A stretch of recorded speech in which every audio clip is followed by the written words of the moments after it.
ছাত্ৰ ছাত্ৰীৰ সন্মুখতেই অধ্যাপকৰ ৰণক্ষেত্ৰ।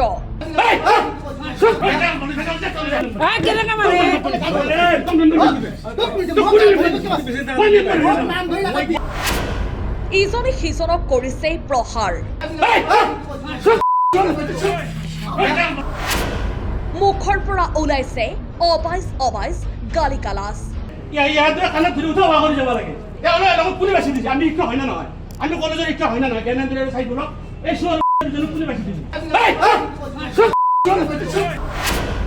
এজনে আন এজনক সম্বোধন কৰিছে তই বুলি।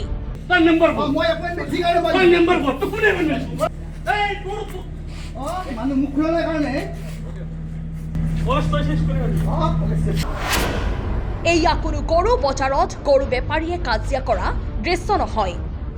এয়া শিক্ষাৰ জ্ঞান দিবলৈ নিযুক্তি হোৱা এখন মহাবিদ্যালয়ৰ দুই অধ্যাপকৰ মাজৰ কাজিয়া। দুই অধ্যাপকৰ কাজিয়া আৰু অশ্লীল বাক্যবান শুনি হতবাক আন অধ্যাপক অধ্যাপিকা আৰু ছাত্ৰ ছাত্ৰী। এই দুই অধ্যাপকৰ কাজিয়াৰ আঁৰত আছে মহাবিদ্যালয়খনৰ অধ্যক্ষ ভাস্কৰ কলিতা। কিয়নো জিবিৰ বাবে অধ্যাপক অধ্যাপিকাৰ ৰিপ্ৰেজেণ্ট হিচাপে অধ্যাপক অধ্যাপিকাৰ সলনি অধ্যক্ষজনে নিজেই জ্ঞানেন্দ্ৰ দেৱগোস্বামীক বাছনি কৰি পঠিয়াইছিল, যাৰ বাবে অধ্যাপক লোকমান আলীয়ে এনেদৰে উভতি ধৰা দেখা গৈছিল।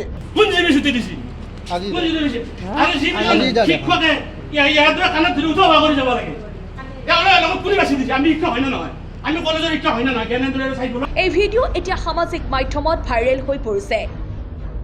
এইখিনিক লৈ ঠিকেই আছিল। ইয়াৰ এখোপ ওপৰলৈ গৈ এইবাৰ মহাবিদ্যালয়খনৰ অধ্যক্ষই কৰিলে আন এক কুকাণ্ড, যাৰ বাবে আৰক্ষীৰ গ্ৰেপ্তাৰৰ ভয়ত পলাই থাকিবলৈ বাধ্য হৈছিল। বহু বিতৰ্কিত বৰক্ষেত্ৰী মহাবিদ্যালয়ৰ এইজন অধ্যক্ষ ভাস্কৰ কলিতাৰ বিৰুদ্ধে উন্মোচিত হৈছে আন এক কলংকিত অধ্যায়। অধ্যক্ষজনৰ সকলো বিত্তীয় ক্ষমতা কৰ্তনৰ পিছতো গোপনে ইউকো বেংক মোকালমোৱা শাখা আৰু HDFC বেংক নলবাৰী শাখাত দুটাকৈ একাউণ্ট খুলি প্ৰায় 12,58,079 টকাৰ অকৰ্তৃত্বশীল তথা অবৈধভাৱে লেনদেন কৰি পৰিচালনা সমিতিৰ ৰুখত পৰে। পিছত পৰিচালনা সমিতিৰ সভাপতি ডক্টৰ ৰমেন তালুকদাৰে মোকালমোৱা আৰক্ষী থানাত ভাস্কৰ কলিতাৰ বিৰুদ্ধে এজাহাৰ দাখিল কৰিছিল। প্ৰাৰম্ভিক তদন্তৰ পিছত মোকালমোৱা থানাৰ আৰক্ষীয়ে গোচৰটো 42/2025 আৰু ভাৰতীয় ন্যায় সংহিতাৰ 316(2)-317(5) আধাৰত পঞ্জীয়ন কৰে। এই গোচৰৰ পিছতে চতুৰ হিচাপে পৰিচিত অধ্যক্ষ ভাস্কৰ কলিতাই 24 ফেব্ৰুৱাৰীৰ পৰা মহাবিদ্যালয়ত অনুপস্থিত থাকি অগ্ৰিম জামিনৰ বাবে উচ্চ ন্যায়ালয়ত আবেদন দাখিল কৰে।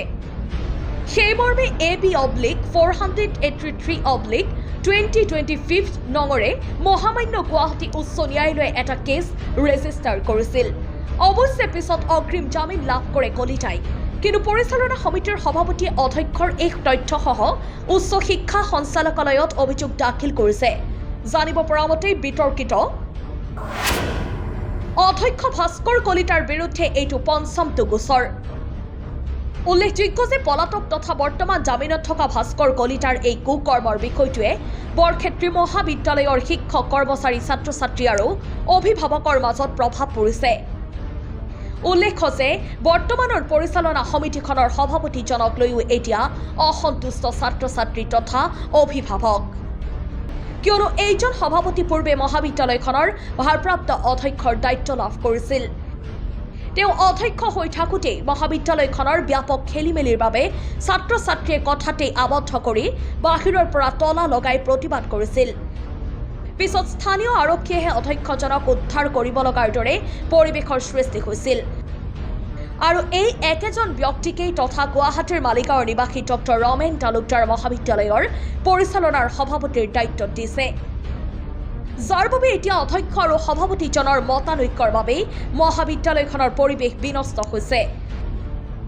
মহাবিদ্যালয়খনৰ পৰিৱেশ বিনষ্ট কৰা অধ্যক্ষ ভাস্কৰ কলিতা আৰু পৰিচালনা সমিতিৰ সভাপতি ডক্টৰ ৰমেন তালুকদাৰক মহাবিদ্যালয়খনৰ সুস্থ শিক্ষাৰ পৰিৱেশ গঢ়ি তোলাৰ স্বাৰ্থত অপসাৰণ কৰিবলৈ দাবী উঠিছে।